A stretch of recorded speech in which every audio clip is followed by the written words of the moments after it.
You're listening to Business Talk Radio, where we take business to the next level. Rapping with Dr. Jacalyn connects you with experts from all over the world to help you take charge of your career, your business, and your life. Rap along with us. Visit drjacalyn.com to learn how to become a guest or a sponsor. And now, the doctor is in.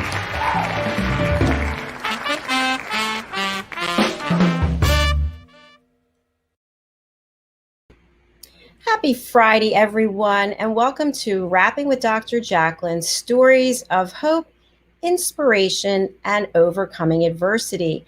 I am your host and executive producer, and we are live streaming on Business Talk Radio and social media. I am a certified life and career coach, and I want to say hi to my friend Diane Floyd-Boehm, who's out there watching, hopefully, as we welcome Rachel Boehm to the program. Hi, Rachel. Hi, Dr. Jacalyn. Thank you so much for having me. Well, it's a pleasure to have you back. We had such a great time the last interview, and you are accomplishing so much in this world. You are a health and wellness advocate. You are also a coach. You are in a doctoral program. You are an author. I mean, we could go on and on. So and you look fabulous, and you're glowing as always. So thank you. So I just want to start off with, when did you realize that you had the drive and desire for more, to do more, to accomplish more?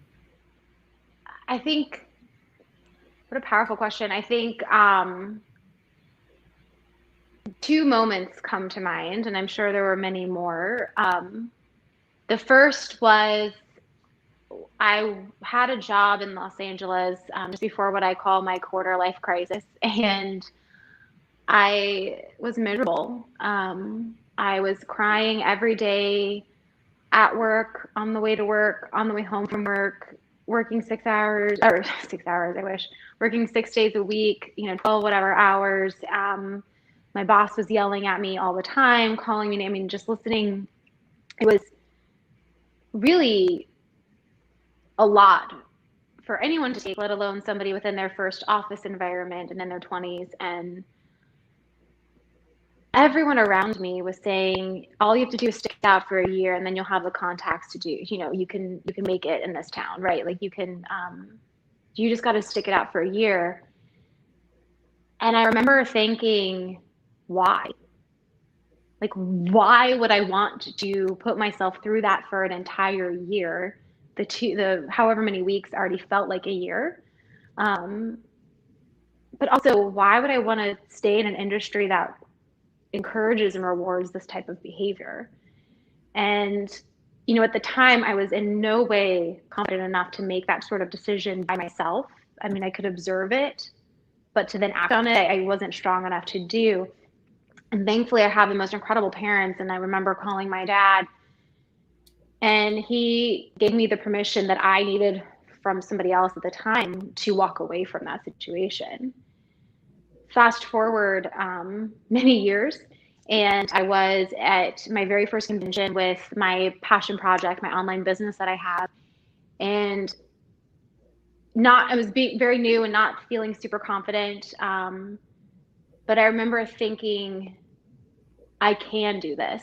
And deciding for myself in this moment to choose to kind of, as we say, fake it till we become it, or act as if.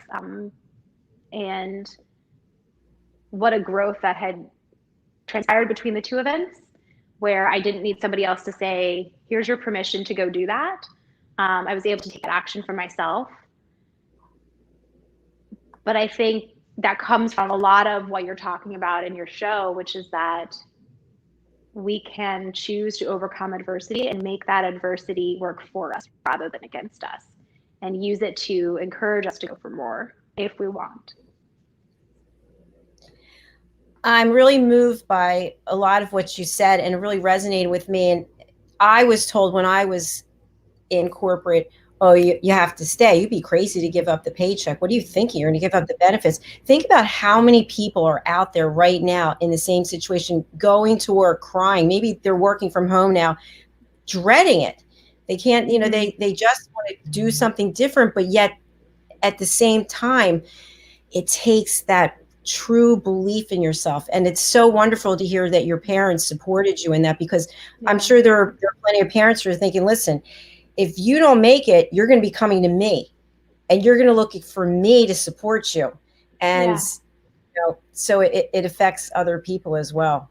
Yeah. And to be fair, not everybody has that. We all have different things that are on us that prevent us from having, exponential flexibility, right? Like not everybody can quit a job because they're unhappy.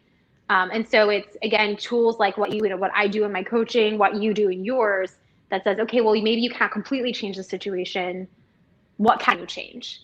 And so I do want to be fair. I do acknowledge that not everybody can just quit or take something else on or whatever, but there's always something that you can do to just try to alleviate some of that tension. But also, and that's why Susan David talks about in her book, right? You should have a screw you fund. So that financial wellness piece, everybody should build one so that you don't have to live the one life you have completely miserable simply because you need that financial security. That's a very good point. And I think something else is people can have hobbies or they can have side gigs. So you can work in whatever role that you're in. You need to have the paycheck, you need the benefits. But at the same time, you can also go and find something else to do on the side that might bring you joy. What are your thoughts on that? Yeah, absolutely. I mean, I actually just talked about this the other day, the benefit of a side hustle. And, there were some commercials and backlash on this promotion of side hustle, like we're telling people to work even longer and harder. And that's not necessarily true. Yes, some people are doing it because they need they need extra money coming in, but other people are doing it because they need to experience autonomy and community, and they don't get that in their day job. They want to explore just a hobby. It's not even to monetize it, but they want to put forth and allow themselves to explore and express and create. And then other people, that's how they develop skills that they can then use to get a better job or be better at their current job. So it's not always about that financial security, although often, especially in these times, it is. There's so many more things that come from having that side gig or that hobby or that passion project. And with that too, the idea of play. And I've talked about this before, the importance of play, and adults don't play. We just don't. I mean, we need to, we should, because play is a tremendous part of our mental and physical well-being. It gives us a lot more than we realize, and it's not just very frivolous. And so that's where another idea of like a hobby or a pastime or just allowing yourself to color or draw or read comes into play, if you'll forgive the word. I like the idea of playing. I was thinking to myself, it's staying lighter longer. Yeah. And so it used to be I'd finish the show and it was pitch black, but now, I can actually go outside and get some fresh air. And it's just, you really need to take care of yourself, because if you don't, it shows up on your skin, right? It shows up in your skin that you're struggling. At least I found that. And you are really very knowledgeable when it comes to how to take care of your skin and skincare routines, correct? Yeah. And I didn't used to be, but it is because of my side hustle, my passion project. So it's a dermatology based or derm to doorstep model to allow individuals to access dermatology based care. It is your biggest organ, it's your calling card, it's the first thing people see. But it's also what I've learned that you just completely nailed, is that it's, your skin will cheat on you, so to speak. It will not cheat, but it will reveal your secrets. You can tell a lot about how somebody takes care of themselves and values themselves by the way their skin looks. And it's not to say that you're supposed to look like somebody else, but the health of your own skin, right? Like, is it sun damage? Like, have you been using protection and things like that? Have you been sleeping? And drinking enough water. Right. Yeah. Eating the right What's your diet? Yeah. And it's World Sleep Day, so everyone needs to celebrate by going to bed on time today. I didn't know that. It's World Sleep Day. Okay, Yeah. that's fantastic. I know for myself, over the last couple of years, I've had some major skin problems Mm. and facial eczema and scalp psoriasis and just rashes that. And anyway, in the last couple of months, I think since you were here on the show, I changed some of the food I was eating. Mm-hmm. So I did a little test with myself and I found out I'm allergic to peanuts, peanut butter. I'm allergic to gluten and I'm allergic to tomatoes. And all of a Yeah. sudden, it's really amazing. So there's that big connection. So you're Yeah. an expert in the area of health and wellness. You're a wellness advocate, and then you're also an expert when it comes to skincare. And they are all really aligned, aren't they? Yeah, and I mean, just so anyone's watching, for clarity, I mean, I'm not an expert in terms of, I'm not a dermatologist, I'm not clinically trained in terms of health and wellness coaching, nutrition coaching, exercise, all of those are not clinically based, right? So what I help people do is figure out the best approach for themselves with evidence-based research, and then also practice research. I mean, Dr. Jacalyn, you just nailed it. You treated this as an experiment for yourself. And I will tell people, I've said it a million times and I will say it a million more, I am sure, that the best research is the one you do yourself. Because yes, there is bodies of tests and clinical trials, and they provide a foundation, but you are not necessarily the demographic that test was conducted on. So what works for your friend may not work for you for a million and one reasons. And so giving, I think, ourselves permission to take the time to figure out what is best for us and just allowing ourselves to own that it could be different than our neighbor. It's really important for people to understand. I think we're always in a rush to find the one best thing and have it apply to everybody, but that's not the case. And Rachel, as a coach, when do you think it's a good time to reach out to someone like you? Are there certain things that pop up in a person's life that, you know what, I need to make a call, I need some help? Yeah, absolutely. I think the important thing too is to distinguish between coaching and therapy, right? And I know you would be the first to say that as well. With coaching, it's people that are ready to take action, right? We're going to reference your past, but to kind of contextualize the present and then move forward, right? We're not going to break it apart. We're not going to analyze it. We're not going to tease it. We're also not going to look at repeated clinical level behaviors, like diagnostical behaviors that would be in the DSM-5, which the therapist would work with, right? If there is lack of progress and progression, that might also be a signal where the coach needs to refer to a therapist. For a coach, what I'm here to do is hold up a mirror to you so that you can better see yourself. And then together we can formulate an action plan to get you from where you are today to where you want to be.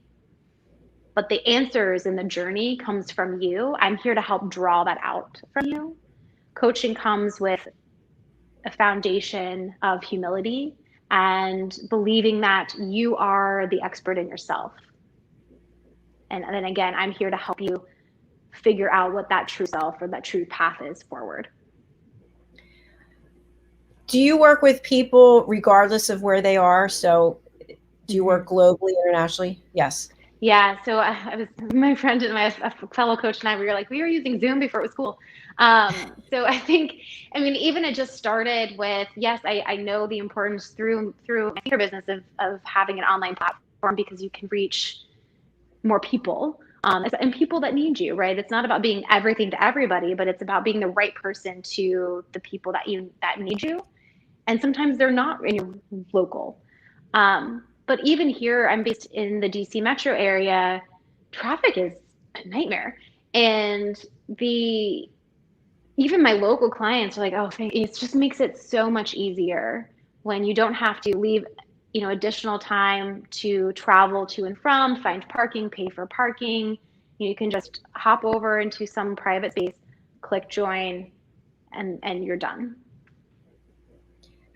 I agree with you. I mean, I'm working with 6 different coaches myself for my business, for me, and I just love the fact that I don't have to go anywhere. It's saves so much time, and it just seems to be so much more productive. So absolutely. I mean, even I'll just say personally, right? Like I had a telemedicine with my rheumatologist.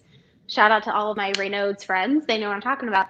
And, for a quick check-in, and instead, oh, you have it as well? See, we need to spread awareness on that one. Instead of having it be an hour and a half, right? Losing an hour and a half of PTO, I was able to take 10 minutes. That's all the appointment needed to be, was 10 minutes. So thank goodness that telemedicine is becoming more available. For sure. Yeah, I always have with my fingers, they look like they're red or pink, and my toes. Or white. Right. I could, when I was going to yoga in person, I would go, it was 105 degrees and I couldn't feel my toes, which is, but many people have it actually. My mom has it too. Many people have it and they don't realize that they have it. It's just not, the awareness is not there. So I know the Raynaud's Association I used to be part of, they are still progressing for more awareness and more funding for research. And we have to take a break, but when we come back, we'll talk a little bit about that, and we'll hear more about Rachel Boehm. Stay with us live here on Business Talk Radio and social media. The world of healthcare is benefiting us in many ways, but the risk of becoming a victim to an airborne infection is increasing at a fast pace too. There are threats from viruses, allergic pollen, and chemicals which cause you loss of health, income, business, mental health, family and friends. All are at stake. One solution to this threat are the BV Air Sanitation Placide-based systems. When you call our team on 0208 104 3253, you find out about the amazing protection available. Protection that uses certified Battlefield, tested, standard and customized air disinfection systems for your personal and business use. Each system uses a filterless technology known as Placide, which attacks all airborne particles with microlighting to destroy and eliminate viruses and other harmful particles in your office, transport and home. You also benefit from extra bonuses such as low running and maintenance costs, no regular filter and part changes. You get to work with our trained experts and professional staff and be made aware of the latest in airborne protection and disinfection strategy. Keep yourself healthy by working with our trained experts and Placide virus killing systems, which keep you safe from airborne viruses. BV Air Sanitation Limited. We save lives, save businesses, and prevent infection. Schedule your free consultancy call and virus protection checklist. Call 0208 104 3253 or connect to us on www.bvbuster.com.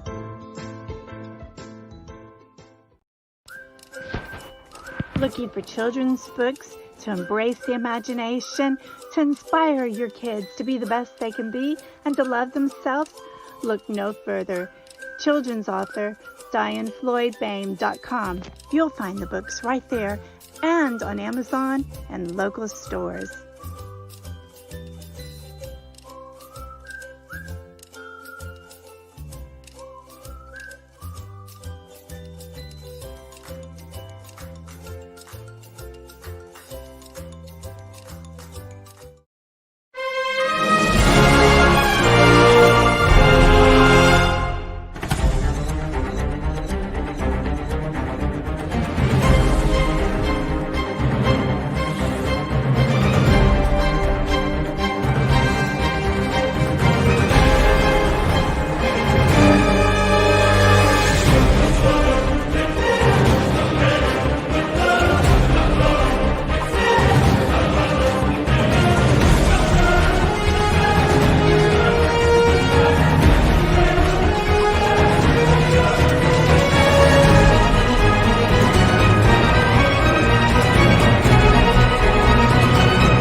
You're listening to Business Talk Radio, where we take business to the next level. Welcome back to Rapping with Dr. Jacalyn, stories of hope, inspiration, and overcoming adversity. My guest today is Rachel Boehm. A shout out to our sponsors, Ralph Graves Jr., Diane Floyd Boehm, and Ben Chai. Thank you so much. Rachel, right before the break, we were talking about something that we both have in common. And you say it the exact right way, and I don't. So would you please share with us what it is? It's Raynaud's syndrome or Raynaud's phenomenon. And you said you were very involved with the I say Raynaud's, which I know is wrong, but with the foundation and trying to bring awareness.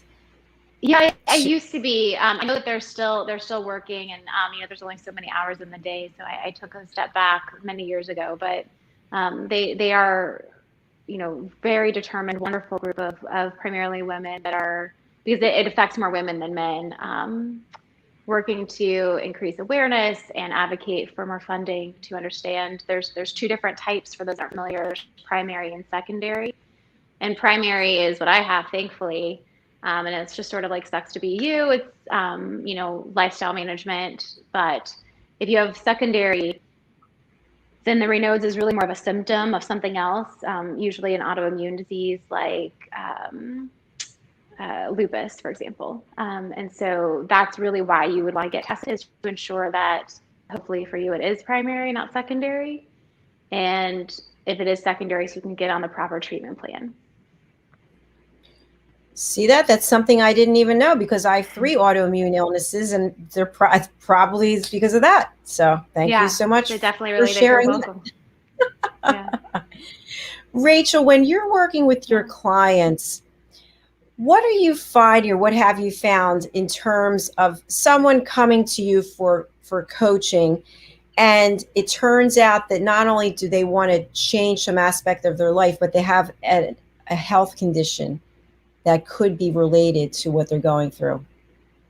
So I actually haven't worked with too many people that have kind of an underlying condition that hasn't been diagnosed yet. That for example, like, I had no idea I have high cholesterol or something along those lines. What I have found is that a lot of people come and they are looking for they initially reach out, I should say, because they're looking for a diet plan or an eating prescription, not eating prescription, exercise prescription or exercise regimen. And I think that just shows that, we coaches in terms of health and wellness coaching have a lot of work to do to educate the marketplace on what it is that we do. And that is something that the board is working so hard to do, is educate people on what a board certified health and wellness coach can do for you. And it's not, we can talk about nutrition, we can talk about exercise, but we are not writing meal plans and programs for you. And in fact, wellness is so much more than that. It is financial, it is stress management, it is social, it is spiritual. There's so many different dimensions. And one thing that I think is really wonderful is you can think of it like a spider web. There's other analogies like the wellness wheel, but in terms of the web, if you just think about a spider web, when you pull on one strand, it moves the other strands, right? They're all connected. And same thing with wellness, right? We throw it as wellness, self-care, workout, but if you don't have good time management, no way you're going to have time to do all these other things unless you have nothing else going on in your life, which is not really most people that I know. So time management could be something that you work on with a wellness coach, so that you then have the time to hire a personal trainer to get the workouts in. Or stress management. If you're super stressed out, you're not going to be able to perform well in life. You're going to be stress eating, emotional eating, and then you're going to have weight management issues or some other type of issues. So you may come for help me stop, snack eating at night. But really that is a symptom of, if you could just learn to meditate or take a walk or better manage your stress, however works for you, all of that other stuff will take care of itself. Really valuable information. Thank you. Yeah. And I mentioned at the beginning of the show that you are a doctoral student, and I think your area of focus is really spectacular. Can you share with us what are you studying and how do you feel that you're going to incorporate it into what you're doing now or something new? And of course it kicked in. So yeah, I'm studying industrial organizational psychology, and I'm looking specifically in occupational health psychology, which is a subfield of that. So studying organization, how people and organizations kind of work together, so to speak. So, and then with occ health psychology, I have this crazy belief that work shouldn't kill us, and that you shouldn't have to choose between making a living and living a life. And from the story I told at the beginning of the show, you can maybe see where I started to get on this path. So right now, I initially was going to look at kind of managers' role in demonstrating behaviors for sleep and other lifestyle factors in the workplace. But with the rise of the gig economy and so much, there's a gap in the literature looking at gig workers, particularly with wellness programs. So I'm going to be studying a specific type of gig employer within the direct sales model and how a wellness lifestyle might improve their performance, and then based on that, hopefully develop an intervention that can be evidence-based and validated to help organizations invest in their workforce, even if they are kind of gig contractors rather than traditional employees. How would you describe the workload for the program? A lot.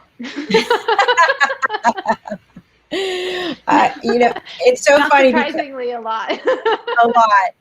It's interesting because when you were here last, and then we've gotten together some other meetings, I have my doctorate and I know how hard that was and how much time it took. And I was working full time, and I'm thinking about you and what you're doing. And I'm very proud of you. I think you have a huge amount on your plate, but you've got this drive and initiative, and you're so intelligent that you make it look easy, but I know it's not easy.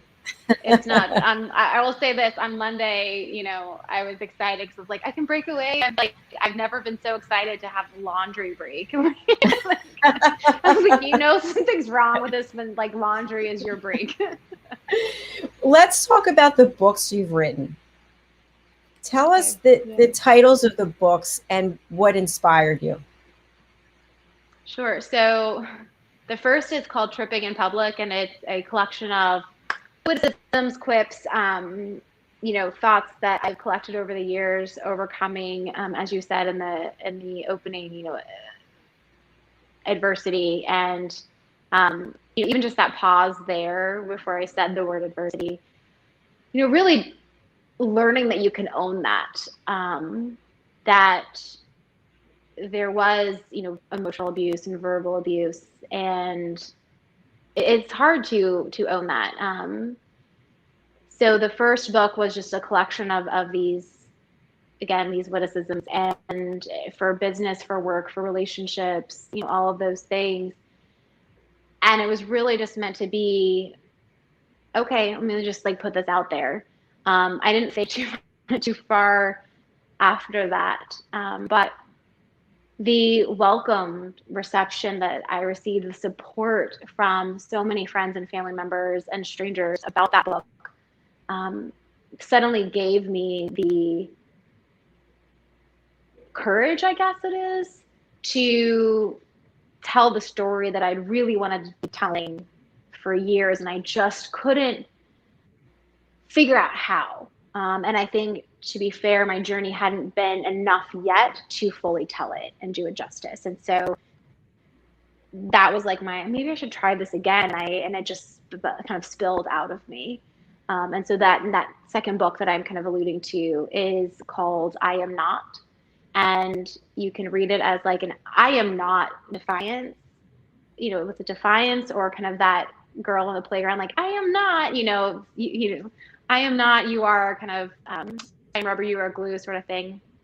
And that's a memoir. It's told in various sections of kind of interweaving timelines.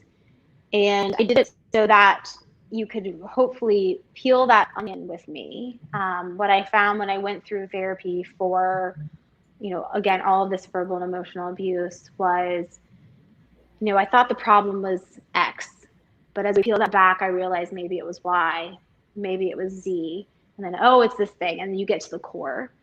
And those labels, those sections are the labels that I was told my whole life that I was supposed to be, or that I was, right? Fat, stupid, rescued. Like women are always supposed to be rescued, right? God forbid we rescue ourselves.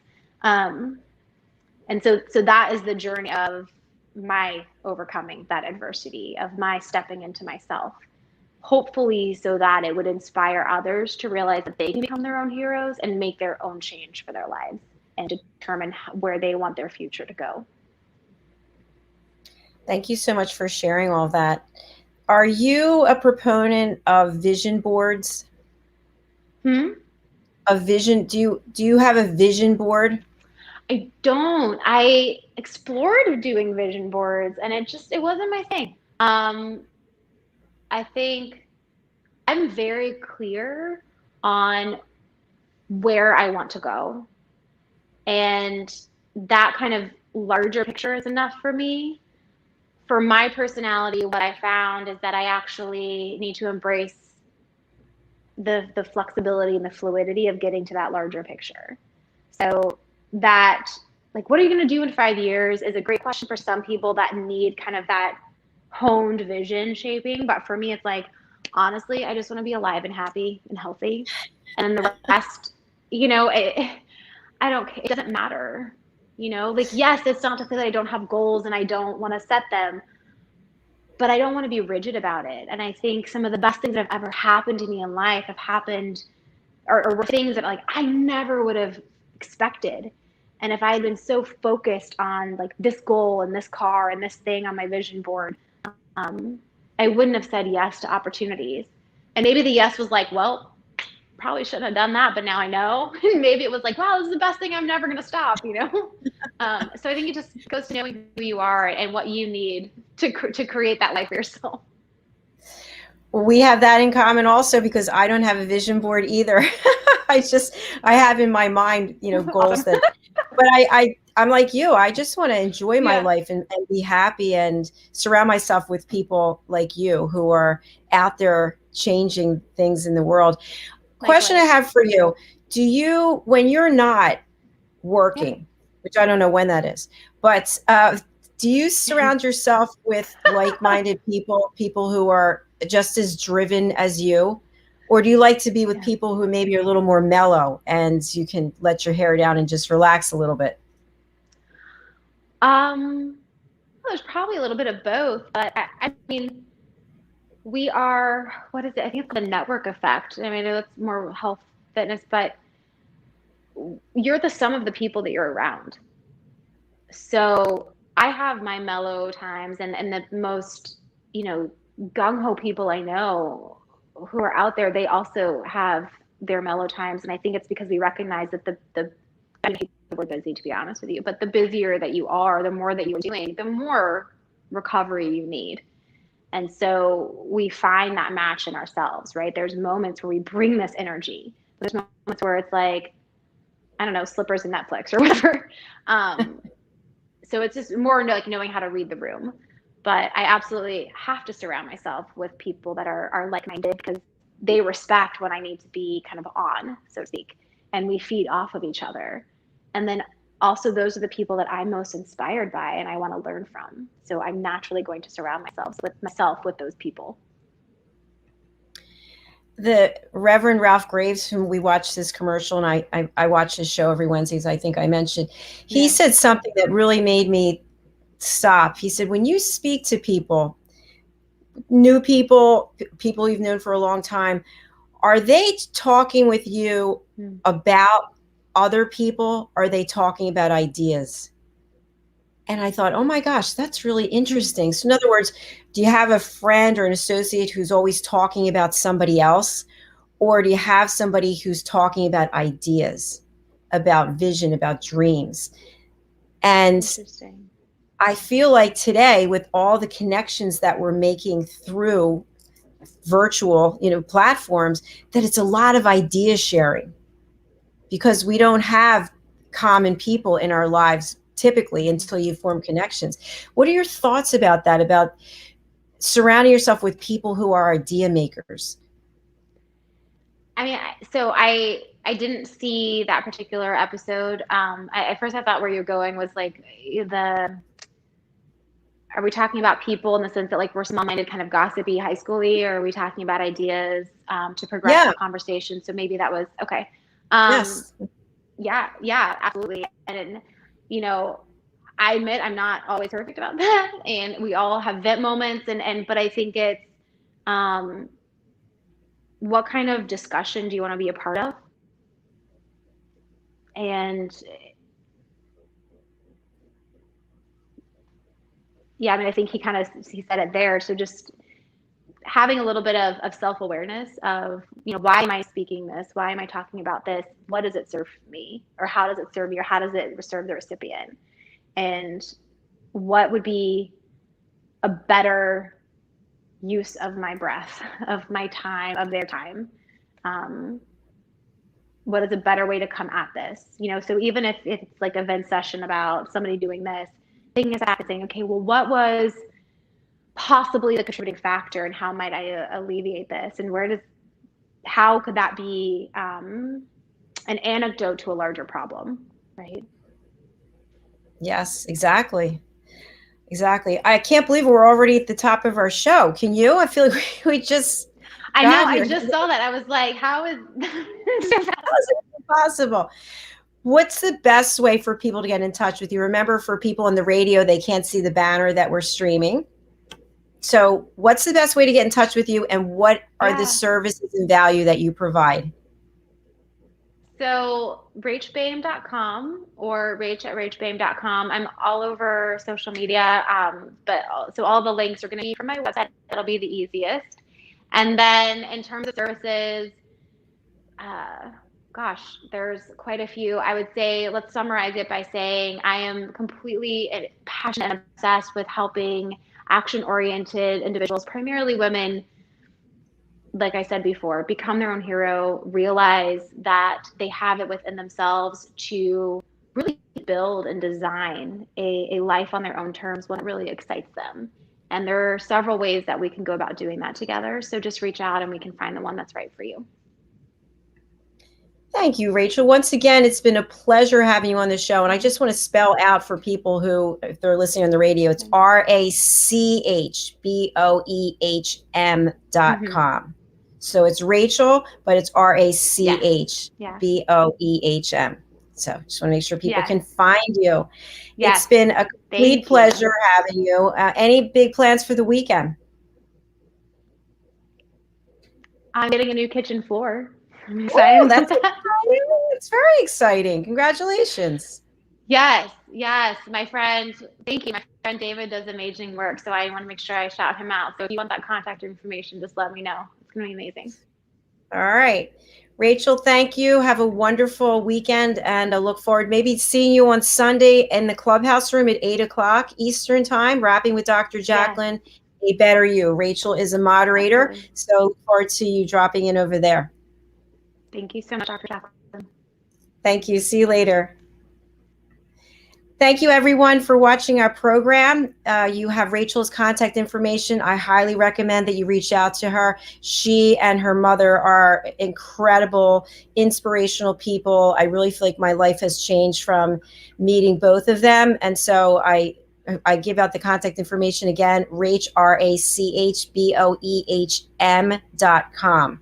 Please reach out to her. We have a show coming up momentarily, 6 p.m. It's the Variety Show with my co-host, Lori Mendelson, and our guest, Lori Rifkin. So join us for that. We'll see you later. Thank you again for being here. And also, if you want to be a guest on our show, please go to Dr. Jacalyn, DrJacalyn.com, and we'd love to have you on the program.